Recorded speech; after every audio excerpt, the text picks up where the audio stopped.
श्रील प्रभुपाद की जय, गुरु गौरांग की जय। रामानुजाचार्य का जीवन चरित्र हम श्रवण कर रहे हैं। किस प्रकार से उनके गुरु यादव प्रकाश, जो मायावादी थे, भगवान के सुंदर रूप को स्वीकार नहीं करते थे, और उसके ठीक विपरीत रामानुज जो परम वैष्णव हैं, भगवान के सुंदर रूप को स्वीकार करते थे। तो हमने कल सुना किस प्रकार से यादव प्रकाश जब रामानुज से मालिश करवा रहे थे तो एक छात्र ने उनसे कप्यासम शब्द का अर्थ जानने का प्रयास किया। तो कप्यासम का अर्थ यादव प्रकाश बताए, बंदर का अधोभाग। जब इन शब्दों की व्याख्या रामानुजाचार्य सुने तो उनकी आंखों से इतने आंसू बहने लगे कि वह आंसू इतने गर्म थे। जब यादव प्रकाश के शरीर पर वह आंसू गिरे तो उनको जलन महसूस हुई और उन्होंने पूछा, आप इतने दुखी क्यों हो रहे हो? तो रामानुज ने कप्यासम का एक सुंदर अर्थ बताया। कपि मतलब सूर्य, असम मतलब खिलने वाला। जो सूर्य के नीचे खिलता है वह कमल का फूल। तो भगवान की आंखें कमल के फूल की पंखुड़ियों के समान हैं। तो ये अर्थ जब यादव प्रकाश ने सुना तो उन्होंने सोचा, इसको शायद शंकराचार्य से ज़्यादा ज्ञान आ गया है। लेकिन रामानुजाचार्य कभी भी वाद विवाद नहीं करते थे। फिर तैत्तरीय उपनिषद को लेकर जब एक विद्यार्थी यादव प्रकाश के पास में आए, वह ब्रह्म को सत्य स्वरूप, ज्ञान स्वरूप, आनंद स्वरूप कह रहे थे। निर्विशेष धारणा के अनुसार यादव प्रकाश अपने शिष्यों को जब ऐसा बता रहे थे तो भगवान के इस निर्विशेष धारणा को सुनकर रामानुजाचार्य बड़े दुखी हो गए, अपने को रोक नहीं पाए। तुरंत इसका प्रतिवाद किया और मंत्र का सही अर्थ उन्होंने बताया कि परम भगवान सत्य है, ज्ञान है और अनंत गुणों से युक्त है। तो रामानुजाचार्य की इस व्याख्या को जब यादव प्रकाश सुने तो उनको क्रोध आ गया और उन्होंने स्पष्ट कहा कि तुम अभिमानी बालक हो, मेरी व्याख्या को स्वीकार नहीं करते हो तो यहाँ आते क्यों हो? तो अपनी पाठशाला जाकर घर पे खोल लो, मेरे सामने कभी ऐसी दृश्यता मत करना। तो ये प्रसंग हमने सब कल सुना था। अब और भी प्रसंग है, उसको सुनते हैं। रामानुज स्वभाव से ही अति विनम्र थे, इसलिए उन्होंने अपने शिक्षक के साथ इस तरह के वाद विवाद से बचने की कोशिश की। अब जिसका स्वभाव बड़ा शांत रहने का होता है तो इन वाद विवादों से वह बचना चाहता है। एक भक्त के जीवन में ज़्यादा वाद विवाद ना हो, क्योंकि ऐसे वाद विवाद करने से साधक के जीवन में मन में उत्तेजना पैदा होती है। जब करते समय वही चीज़ें याद आती हैं, तो ऐसे भक्त इन चीज़ों से बचना चाहते हैं। रामानुज भी बचना चाहते थे, कोशिश करते थे कि मैं अब छोड़ देता हूँ, इनकी बातों का खंडन ना करूँ, लेकिन उनसे रहा नहीं जाता था। क्योंकि कोई शुद्ध भक्त भगवान की निर्विशेषता को कैसे स्वीकार कर सकता है? यद्यपि वह परम सत्य के ज्ञान के लिए पूर्ण रूपेण समर्पित थे। इस प्रकार जब उन्होंने यादव प्रकाश द्वारा दी जा रही अद्वैत दर्शन युक्त व्याख्या को सुना तो वह अनित्य से उनका प्रतिवाद किया करते। यादव प्रकाश उनकी आपत्तियों को अन्य शिष्यों के समक्ष तुच्छ कहकर उड़ा देते, लेकिन उनके हृदय में रामानुज के प्रति भय और घृणा की भावना उत्पन्न होने लगी। उन्होंने सोचा, जैसे रामानुज बड़ा होगा, यह बालक भविष्य में अद्वैतवाद का खंडन कर भक्ति के द्वैतवाद दर्शन को दृढ़ता से स्थापित करेगा। ऐसा नहीं होने दिया जाना चाहिए। मैं अद्वैतवाद सिद्धांत की रक्षा के लिए जो भी आवश्यक होगा वह करूंगा, भले ही इसमें प्राण भी मुझे देने पड़े। अब रामानुज स्वभाव तो जान चुके थे यादव प्रकाश का, क्योंकि हर समय शास्त्र के किसी सूत्र को लेकर भगवान के सुंदर स्वरूप का खंडन करना, उनकी निर्विशेष धारणा को प्रचार करना। लेकिन परम सत्य के विषय में रामानुज पूर्ण रूपेण समर्पित थे। तो यादव प्रकाश के द्वारा दी जा रही अद्वैत दर्शन का जो व्याख्या है, जब रामानुज सुनते तो उसको अनित्य मानते, क्षणिक मानते, झूठ मानते। और उनका प्रतिवाद किया करते। अब रामानुज में भी थोड़ा थोड़ा साहस आ रहा था और यादव प्रकाश रामानुज की आपत्तियों को अन्य शिष्यों के सामने तुच्छ कहकर उड़ा देते। रामानुज जो बोल रहे हैं इतना अच्छा नहीं है, साधारण है, इसकी बातों पे इतना महत्व मत दो। लेकिन यादव प्रकाश के हृदय में रामानुज के प्रति डर और घृणा की भावना पैदा होने लगी। यादव प्रकाश सोचने लगे कि जैसे ही रामानुज बड़ा होगा तो ये भक्ति का प्रचार करेगा, भविष्य में मायावाद का खंडन करेगा, भक्ति के दर्शन को दृढ़ता से स्थापित करेगा। ऐसा नहीं होने दिया जाना चाहिए। यादव प्रकाश इन बातों को मन ही मन सोच रहा था और उसने ठान लिया कि मैं मायावाद सिद्धांत की रक्षा के लिए जो भी आवश्यक होगा करूंगा, चाहे इसमें मुझे अपने प्राणों की आहुति क्यों न देनी पड़े। रामानुज को अपने से अधिक शुद्ध हृदय युक्त और बुद्धि से प्रबल हुआ देखकर यादव प्रकाश को अत्यधिक ईर्ष्या होने लगी। इसी कारण एक दिन उन्होंने अपने अन्य सभी छात्रों को एकांत में बुलाकर उन्हें संबोधित करते हुए कहा, मेरे प्यारे बच्चों, आप में से किसी ने भी मेरी शिक्षा में कभी भी दोष नहीं पाया है, लेकिन इस दुष्ट रामानुज ने बारंबार मेरी व्याख्या को चुनौती दी है। वह एक बुद्धिमान बालक हो सकता है, लेकिन उसके सभी विचार द्वैतवाद के झूठे सिद्धांतों पर आधारित हैं। वह स्वयं और भगवान के बीच अंतर को देखकर एक पूर्ण विधर्मी है, जो अपनी शिक्षा के माध्यम से समाज में तबाही मचाएगा। अब रामानुज के हृदय में तो शुद्ध भक्ति थी और रामानुज बहुत अधिक बुद्धिमान थे यादव प्रकाश की अपेक्षा। तो अधिक बुद्धि, शुद्ध भक्ति, ये सब चीज़ों को देखकर यादव प्रकाश बहुत ईर्ष्या करने लगा था रामानुज से। इसी कारण से यादव प्रकाश ने एक दिन एक सभा बुलाई सभी छात्रों की एकांत में, और उन सभी छात्रों को यादव प्रकाश कहता है कि आपने कभी भी मेरी शिक्षा में कोई दोष नहीं निकाला है, लेकिन ये जो रामानुज है ना, बड़ा दुष्ट है। मैं जो भी व्याख्या करता हूँ, मेरी उस व्याख्या में बार बार दोष निकालता है, मुझे चुनौती देता है। ठीक है, ये एक बुद्धिमान बालक हो सकता है, लेकिन उसके सभी विचार भक्ति के झूठे सिद्धांतों पर आधारित हैं। ऐसा यादव प्रकाश सभी छात्रों को बुलाकर कह रहा है। ये रामानुज पूर्ण विधर्मी हैं और अपनी शिक्षा के माध्यम से समाज में तबाही मचाएगा। अतः इस पाखंडी से छुटकारा पाने के लिए हमें कोई उपाय खोज लेना चाहिए। एक शिष्य ने कहा, इसे पाठशाला आने से मना कर देना चाहिए। इस पर दूसरे शिष्य ने प्रतिवाद करते हुए कहा, फिर तो वह अपनी पाठशाला खोलकर द्वैतवाद का प्रचार करेगा।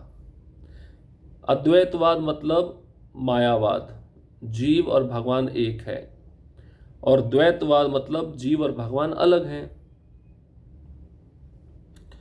पहले से ही उन्होंने सत्यम ज्ञानम अनंतम ब्रह्म मंत्र पर एक टिप्पणी लिखकर उसमें अद्वैत मत का खंडन कर चुका है। अतः ये सच है, क्योंकि रामानुज ने शंकराचार्य की व्याख्या का प्रभावी ढंग से खंडन किया था और उनके लेखन को वैष्णवों द्वारा व्यापक रूप से पढ़ा और सराहा गया था। रंग क्षेत्र में यामुनाचार्य ने भी कार्य की प्रशंसा की थी। तो अब यादव प्रकाश चाहता है कि इस पाखंडी से हमें छुटकारा मिले। तो भरी सभा में छात्रों को यादव प्रकाश कहता है कि हम कोई उपाय खोजना चाहिए जिससे रामानुज का हमें चेहरा न देखना पड़े। तो एक शिष्य ने कहा, देखिए, इसको पाठशाला में आने से मना कर देते हैं। इस पर एक दूसरा शिष्य कहता है, अगर पाठशाला आने से मना करोगे तो वह अपनी पाठशाला स्वयं खोलकर भक्ति का प्रचार करेगा, द्वैतवाद का प्रचार करेगा। और पहले से ही ये जो सूत्र था सत्यम ज्ञानम अनंतम ब्रह्म, इस मंत्र पर उसने टिप्पणी लिखकर मायावाद का खंडन कर दिया है। रामानुज ने शंकराचार्य की व्याख्या का प्रभावी ढंग से खंडन किया है। और उसका जो लेखन है बहुत सारे वैष्णव पढ़ चुके हैं, व्यापक रूप से ये लेखन सबके पास पहुंचा है, उसको सराहाया गया है। और रंग क्षेत्र में यामुनाचार्य उस समय रहते थे, उन्होंने भी रामानुजाचार्य के इस मंत्र की व्याख्या की बहुत प्रशंसा की है। तो अगर अपनी पाठशाला खोलता तो भक्ति का प्रचार करेगा, और इधर आने से मना करेंगे तो अपना कार्य कुछ ना कुछ वह ढूंढेगा। अब विषय आता है यादव प्रकाश का षड्यंत्र। अब यादव प्रकाश रामानुज को मारने का एक षड्यंत्र रचता है, रामानुज को कैसे मारा जाए। अब इस कथा को हम सुनेंगे। कुछ समय तक इस पर चर्चा करने के पश्चात यादव प्रकाश और सभी छात्र इस निर्णय पर सहमत हो गए कि रामानुज को रोकने का एकमात्र उपाय उन्हें मारना ही है। फिर उन्होंने ये विचार करना शुरू किया कि यह गुप्त रूप से कैसे किया जा सकता है। आखिरकार यादव प्रकाश ने प्रस्ताव रखा, चलो हम सभी गंगा स्नान करने के लिए तीर्थ यात्रा पर जाएंगे। तुम लोग रामानुज से यह चर्चा करते हुए प्रयास करो कि वह भी हमारे साथ चले। अब यादव प्रकाश ने रामानुज से पीछा छुड़ाने के लिए एक ही उपाय निकाला कि इसको मारना होगा, इसकी हत्या करनी होगी। अब सभी इस निर्णय पर सहमत हो गए। देखिए, शिक्षक भी सहमत हो गया, छात्र भी सहमत हो गए, रामानुज को कैसे मारा जाए। अब उसको रोकना तो एकमात्र तरीका यही है। अब विचार होना शुरू हुआ, मंथन होना शुरू हुआ, इसको गुप्त रूप से कैसे किया जाए, गुप्त रूप से षड्यंत्र रच कर रामानुज को कैसे मारा जाए। तो यादव प्रकाश ने एक प्रस्ताव रखा, एक विचार आया यादव प्रकाश के मन में कि हम सभी गंगा स्नान करने के लिए तीर्थ यात्रा पर चलते हैं, और तुम सभी छात्र रामानुज से ये चर्चा करो, प्रयास करो उसको मनवाने का कि वह भी हमारे साथ गंगा स्नान करने के लिए तीर्थ यात्रा पर चले। अतः इस तीर्थ यात्रा का उद्देश्य कुछ और नहीं, केवल उस पाखंडी रामानुज से छुटकारा प्राप्त करना है। रास्ते में उसका अंत कर हम सभी गंगा में स्नान करके सरलता से ब्रह्म हत्या के पाप से मुक्त हो जाएंगे और अद्वैत मत का कांटा दूर हो जाएगा। जब हम वापस आएंगे तो हम कहेंगे कि वह बीमार था और यात्रा के दौरान उसकी मृत्यु हो गई। तो मारने से पहले कुछ षड्यंत्र रचना पड़ता है ना, और उस अगर कोई दूसरा पूछेगा तो उसका क्या उत्तर देना चाहिए, ये भी पहले से सोच के रखा यादव प्रकाश ने। तो तीर्थ यात्रा का उद्देश्य रामानुज से छुटकारा पाना, क्योंकि रामानुज पाखंडी है, भक्ति के दर्शन का प्रचार करता है। ये यादव प्रकाश को बिल्कुल पसंद नहीं था, और यादव प्रकाश ने कहा रास्ते में हम जाएंगे, उसका अंत कर देंगे, उसकी हत्या करके फिर गंगा में स्नान करेंगे और ब्रह्म हत्या के पाप से मुक्त हो जाएंगे। देखिए कितना कुटिल आदमी है, क्योंकि रामानुजाचार्य ब्राह्मण परिवार में जन्मे थे। अब ब्राह्मण को मारना, तो यादव प्रकाश सोचता है कि ब्राह्मण को मारने का पाप हम कैसे धोएंगे, गंगा में स्नान करके, और जो भक्ति का दर्शन का प्रचार ये करता है वो भी कांटा दूर हो जाएगा। और वापस आएंगे तो हमसे कोई पूछेगा कि रामानुज कहाँ है, तो हम बता देंगे यात्रा के दौरान उसकी मृत्यु हो गई, वह बीमार हो गया था। सभी शिष्यों ने तुरंत अपने शिक्षक यादव प्रकाश के सुझाव को स्वीकार कर लिया और रामानुज को अपनी यात्रा पर उनके साथ जाने के लिए प्रेरित करने लगे। रामानुज गंगा स्नान करने के विचार से प्रसन्न हुए और उन्होंने खुशी खुशी उनका निमंत्रण स्वीकार कर लिया। रामानुज के चचेरे भाई गोविंद उस समय कांचीपुरम में अपनी चाची के साथ रह रहे थे और वे यादव प्रकाश की पाठशाला में पढ़ाई कर रहे थे। गोविंद रामानुज के समवयस्क थे तथा रामानुज को प्राणों से भी प्रिय मानते थे। जब रामानुज ने घोषणा की कि वे उत्तर भारत की तीर्थ यात्रा पर जा रहे हैं, तो गोविंद तुरंत ही अपने प्रिय मित्र रामानुज के साथ जाने के लिए तैयार हो गए। शुभ दिन तथा काल देखकर यादव प्रकाश अपने शिष्यों के संग तीर्थ यात्रा करने के लिए चल पड़े। कई महीने तक अपने पुत्र से अलग रहने की संभावना से कांतिमती दुखी थी, लेकिन इस तरह के सत्कर्म अनुष्ठान को समझते हुए उन्होंने जाने की अनुमति प्रदान की। कुछ दिनों के पश्चात वे यात्रा करते हुए विंध्याचल के पास एक निर्जन क्षेत्र में आ पहुंचे। उस स्थान को देखकर यादव प्रकाश ने माना कि यह उनकी दुष्ट योजना को सक्रिय करने के लिए उपयुक्त स्थान होगा, क्योंकि वहां लोगों का आवागमन विरल था। जब यादव प्रकाश अपने छात्रों को इस कार्य को करने के लिए तत्पर कर रहने हेतु कह रहे थे, उस समय गोविंद पास के झाड़ियों में छुपकर उनकी हर बात को सुन रहे थे। परंतु सरल स्वभाव के कारण रामानुज को उनके इस षड्यंत्र का आभास भी नहीं था। एक दिन रामानुज तथा गोविंद पथ के किनारे एक सरोवर में पांव धोने गए। वहीं पर गोविंद ने एकांत स्थान पाकर रामानुज को उस बड़े खतरे के बारे में सूचित किया। गोविंद ने कहा कि किस प्रकार से वे तीर्थ यात्रा के बहाने उन्हें यहाँ लाकर उनका वध करना चाहते हैं। वे शीघ्र ही निर्जन वन में मार डालेंगे, अतः तुम पीछे जाकर कहीं छुप जाओ। ये कहकर गोविंद पुनः अन्य शिष्यों में मिल गए। भगवान बचाते हैं ना, ये तो कौन है, ये तो साक्षात लक्ष्मण है। तो सभी शिष्यों ने रामानुज को मनाया कि यादव प्रकाश हमारे जो शिक्षक हैं उन्होंने गंगा स्नान के बहाने तीर्थ यात्रा निकाली है कि आप भी हमारे साथ चलिए। रामानुज उस यात्रा में जाने के लिए तैयार हो गए। बड़े प्रसन्न हुए, खुशी खुशी उस निमंत्रण को स्वीकार कर लिए। और रामानुज के चचेरे भाई गोविंद हैं, जो उस समय कांचीपुरम में अपनी चाची के साथ रह रहे थे, क्योंकि दो बहनें थी, कांतिमती दीप्तिमती। कांतिमती के पुत्र हुए रामानुज और दीप्तिमती के पुत्र हुए गोविंद, दोनों भाई थे। और वह भी यादव प्रकाश की पाठशाला में पढ़ाई करते थे। कौन? गोविंद। तो गोविंद रामानुज को अपने प्राणों से भी ज्यादा प्रिय मानते थे। जब रामानुज ने घोषणा की कि वह उत्तर भारत में तीर्थ यात्रा के लिए जा रहे हैं, तो गोविंद तुरंत ही रामानुज के साथ जाने के लिए तैयार हो गया।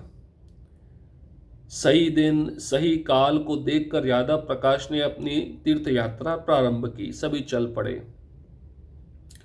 अब कांतिमती सोच रही थी, इतने लंबे समय तक मैं अपने पुत्र से अलग रहूंगी, कैसा लगेगा। बड़ी दुखी थी कांतिमती।